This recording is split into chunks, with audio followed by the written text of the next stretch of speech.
As I mentioned before the break, we were able to talk with IMS President Doug Boles. Now, he's busy at this moment, so we actually had to chat with him the other day, but he really does share with us some of his favorite traditions and all things you need to know for this year's race.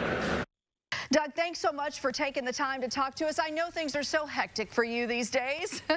Yeah, it's we're in the middle of race week here, getting ready for race weekend. But at this point in time, there's a lot going on, but I think we're set. So I have a little bit of calm right now because I feel like the plan is now being executed, and I think we're in good shape.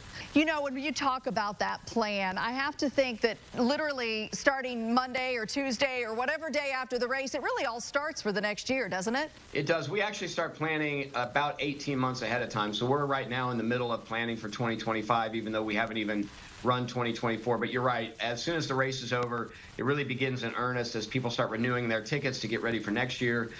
Our ticket office gets super busy for the next couple of weeks, so there's an awful lot that goes on there. But it really is an 18-month planning process from beginning to end for each Indy 500. You know, I saw Joseph Newgarden on the Today Show, and he was talking about so many wonderful things. And the one thing he said that stuck out to me is that, you know, with the 108th running, you think about what the history is behind this. How many other sports do you say you've done this for 108 times and it still has all that it has when it brings it to the audience? Such a powerful statement, I thought, when he said that on the Today Show. What do you feel most strongly about when it comes to the history that now you're kind of in charge of in many ways, Doug? Well, there's so much about our event that is about the history and tradition. It is what makes us special. And you're right, there are not a lot of sporting events or events, period, that can say they've been doing it for more than 100 years. You know, the Kentucky Derby, the World Series, I mean, there's a handful of those. But they're really special events. And for us, we got to really pay attention to that history and tradition. It's 500 miles, it's the yard of brick, it's the bottle of milk, it's the Borg Warner Trophy. It's back home again in Indiana. It's the way we celebrate the way that men and women have paid the ultimate sacrifice for our country on Memorial Day weekend. I mean, those are the things that really set us apart. So we're at an event that happens to have a race. We're not in a race that happens to have other things going on. We really, truly are an event, and it's because of all those traditions that make us special. Now, when it comes to the race, I also read where, like, these prediction models now come out. One of them I read was really high on Scott Dixon, I think, who's actually, I think, relatively far back in the pack. But that's the thing about this race. When you think about the pole sitter, that's not the one that usually wins. The race is long, and it is one of those things where you're like, oh, gosh, who's going to win this race? Because it could be anybody. Yeah, absolutely. I think less than 1/5 of the winners have come from the first position. Now, obviously, it's the position where the most wins have come from, but to your point, of the other 32, that's where most of our wins come from. And somebody like Scott Dixon, who's so good here, really doesn't matter where he starts. It's 500 miles. It's a lot of decisions you have to make along the way. You almost have to be perfect. And certainly, I think he's got a great chance. I'd rather start up front. I'm sure he would too, but I think he can do it from where he's coming from. Well, listen, another thing I wanted to ask about is my son is now 21, so I bet you can guess where he's going to be at the race, right? Absolutely, he's going to be the snake pit, isn't he? You know it, Doug. You know it. But that's also a vital part of what you do. It's the entertainment that comes along with the race, right?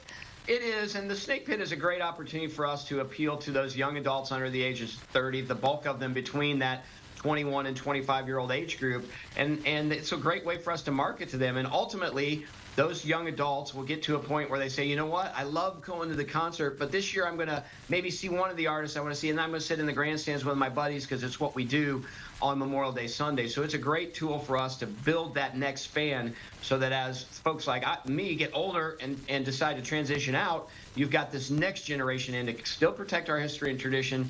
It's going to be a little bit different roots for them, but it's really important to us. And they're watching zero part of the race, right? They're just there for the fun with their friends. Hey, listen, they know who's winning though, because they probably also have all of those sports betting things on their phones. So. True. Very true. And we actually play a bit of the race for them. We shut them down, and so all the pre-race is broadcast for them. They watch it on the big screens of the concert venue, and then the last 10 laps of the race we actually broadcast as well, so that they do get to see what the Indianapolis 500 is all about. But other than that, other than those two moments, they are actually having some fun with 5 of the best EDM artists in the world. Well, I'm going to tell you, it is a great time, and for all of the world, eyes are going to be on Indianapolis on Sunday. So I know for you, it's a special day, but for all of us who call ourselves Hoosiers, it's just a special time to be proud of being a Hoosier in Indiana. So, Doug, thanks for talking to us. Well, thanks for having me, and that's exactly what it's about. We're on this Hoosier stage, and I'm proud to be a Hoosier. I love being a Hoosier more than just about anything, and so for us to be able to elevate it to an international stage and remind people that Hoosier hospitality is a thing, we do amazing stuff in this state. I'm really proud of the fact that we can showcase that.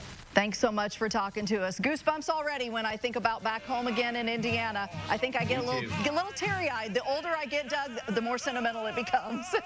I'm with you. I'm crying. This tears running down my face. A great moment. Yeah, sure is. Well, thank you so much. Have a wonderful race day. We wish you all the best. Thank you.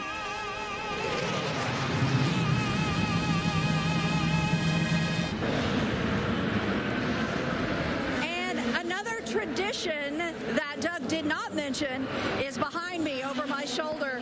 It's the winner's circle where they'll drink the milk, the famous milk, and lots of people are there right now taking pictures. It's loud. Practice is underway on Carb Day. So many activities will continue. And after the break, we got to talk with Stingray Rob. Think about that, Stingray Rob. If you're destined to be a racer, that's the name that's maybe going to get you in that winner's circle one day. We'll share our interview with that driver when we return.